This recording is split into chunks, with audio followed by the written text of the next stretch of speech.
ঈদের দিন এত জামা কাপড় নিয়েছিলাম যে একসঙ্গে পরতেই পারিনি, তাই আজকে ঈদের ড্রেসটা পরে নিলাম। কারণ আজকে নুরাত, জিনাত, মাম্মি সবাই এসছে শপিং করতে, তাই আমিও চলে এলাম এই ড্রেসটা পরে। তারপরে শপিং করার পর আমরা চলে গেছিলাম একটা ক্যাফেতে, এটা হলো ক্যাফে আড্ডা। এখানে এসে তারপরে আমরা মোমো, তারপরে চিকেন ললিপপ আরও কোক ওইসব অর্ডার দিয়েছিলাম, কারণ নুরাতের আজকে আসার মন ছিল।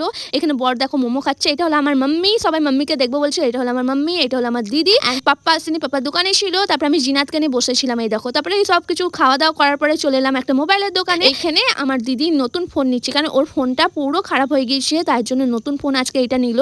আর এই ফোনটার কালারটা অনেক দেখতে সুন্দর ছিল। তারপরে ফোন নেওয়ার পরে আমাদের দোকানে দেখছি নুরাত বসেই আছে, বসে দেখো এই নাকেরটা পড়েছে আমাদের দোকানে। তো আমাদের ইমিটেশনেরও দোকান আছে। আর জিনুত এদিকে ঘুমেই যাচ্ছে, দেখো জিনুতকে নিয়ে বসে থাকতে থাকতে নুরাত বললো আইসক্রিম খাবে। এদিকে দিদির ফোনটা এখনো বিল ফিল বানাতে দেরি হচ্ছিল, তাই নুরাতকে নিয়ে আমরা আইসক্রিম খেতে চলে এলাম। আমরা বলতে আমি আর নুরাতই চলে এসেছিলাম আইসক্রিম খেতে। তারপর আইসক্রিম খেয়ে সবার জন্য আইসক্রিম নিয়ে আবার আমি চলে গেলাম সবার কাছে।